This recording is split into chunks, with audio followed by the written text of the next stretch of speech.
In this tutorial, I'm going to be discussing the freeform widget. The freeform widget is a way to add forms with a variety of different fields and ask just about any question you can want. Users can fill in those forms and submit them to you, and you can use integrated autoresponders or even email management programs such as MailChimp.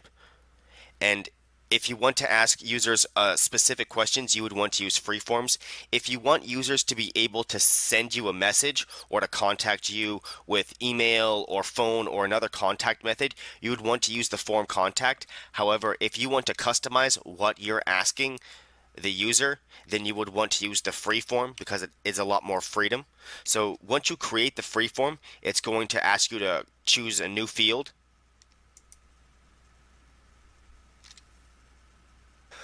So once you create the free form, it's going to be blank. You can add a title on the top here. And for the form and field options, you would simply click add a new field in order to create a new field. The label is going to be the label of that particular field, and that's determined by the field type usually. We have multiple different field types to choose from. So text field would basically give them a text box that they can type in, very similar to this right here that the label is in. So you would simply type text, and the text help is going to be below the form, which is used to help describe the form. So you could say enter text here,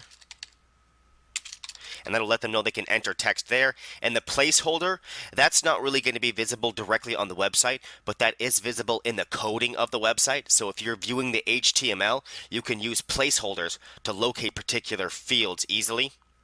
But once you've filled in all of the information, you would choose the field type, the label, the help text, which will appear below, placeholder if you want, and whether or not it's mandatory. If you choose no, that means they won't be required to fill it out before they hit the submit button. If you choose yes, that means they will have to fill it out, and it won't let them submit before all the mandatory boxes are filled out.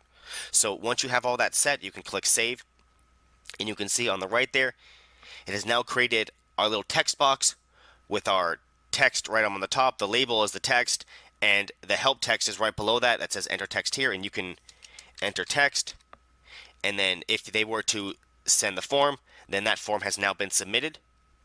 And it's really that simple. You would just simply add all the different fields that you want for whatever question you want to ask.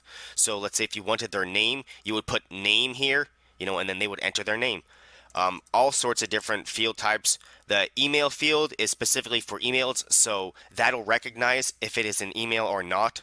So you would just simply ask someone for their email with that. The text area is just like the text field, except it's bigger. A much bigger box that people would be able to enter more text in. So you can see it's a much bigger box. As for the select, this allows people to select an option. So let's say you had like sizes, for example, and you wanted them to select one size. You would enter one option per row, such as small, and then you would hit enter to go down into a new row. And once you enter your options, you can save this, and those options will then appear in a little drop-down box, and they would be able to select one. If you want users to be able to select multiple options, you can use select multiple, and then that'll let users select multiple options. Now when I save this one, users would be able to hold down Shift or Control to select multiple options. Control will let you select individual options, and Shift will select everything in between those 2 points. You can click somewhere, click Shift, hold Shift and click somewhere else, and that'll select everything in between, or deselect, and Control selects and deselects individual items. So that's an easy way to select multiple items. And for select numbers, it'll automatically generate a list of numbers for you. So you can type in numbers here, and you can enter where it starts and where it ends. So if you want this to start, in 1 and end in 50, it'll just generate a list of 1 through 50 that then they would be able to select the drop down and select the number. And if you wanted to skip numbers, you can use this step here. So if you wanted to do skip every other number or every two numbers or something, you can do 1 through 50. And if you wanted to skip if you skip three numbers, you can type step 3. And now when we scroll down to the skipper, you can see it skips every three numbers. So it's 1, skip 3, goes to 4, skips 3, goes to 7, skips 3, goes to 10. So that's an easy way to do like patterns if you wanted to select multiple numbers with skipping numbers. You can also do a checkbox. So you would just simply say yes or no, or whatever you want for the label.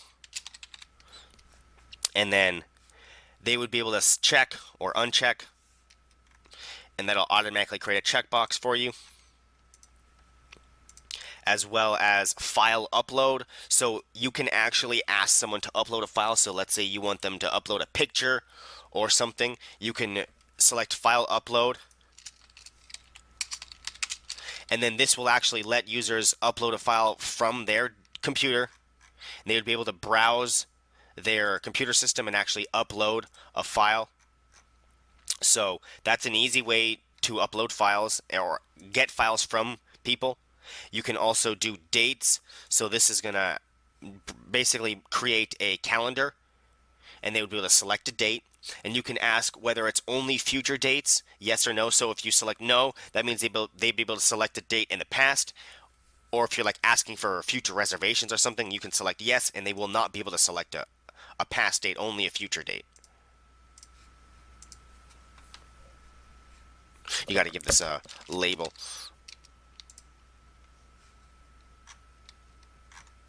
And then that way there's a little calendar. They'd be able to select a date that they want for like a reservation or something.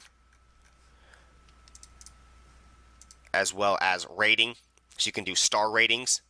The standard is 5 stars, but you can generate all the way up to 10 stars if you want and ask them how many stars they rate that. As well as gender, it'll ask them for their gender with a little drop-down box. And you can even do country, where it asks for the little country, would ask which country they're from, and it can even show the flags right next to them. So once you have all of the fields that you want to create, you can organize them easily. You can determine the columns on the desktop. So normally they're going to take up a single column on mobile because that's easier to see on mobile because it's a lot smaller screen. But on desktop, if you wanted, you can see this is 2 columns. You can see it actually takes up 2 separate columns there. But you can change that if you want. So you can do 3. When you save and update that, you can refresh the page. You can see it is now 3 columns, or you can do 1 where it'll just be all down the line, just like the mobile as well. So that's an easy way to organize them and keep them separate and looking better on mobile versus desktop. And down here below for the form data and options, this is where you would choose where that information is sent.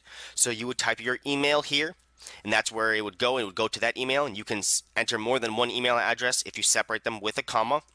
And you can even post them to a form as well. So if you have a URL where a form data is located, you can post that there.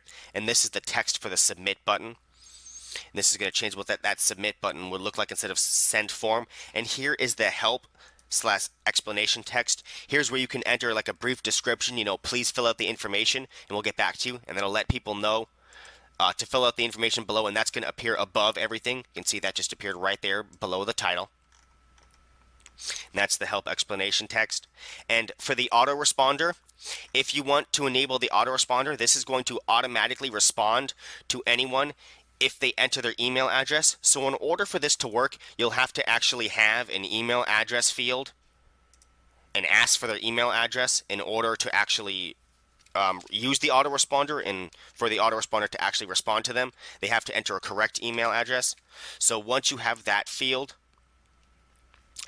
the autoresponder will work properly, and you can enter your from address, and this will be the email that it appears that it's sent from, as well as the from name. So if you want to do like an actual name, it'll appear from this name at this email address, and that's the subject.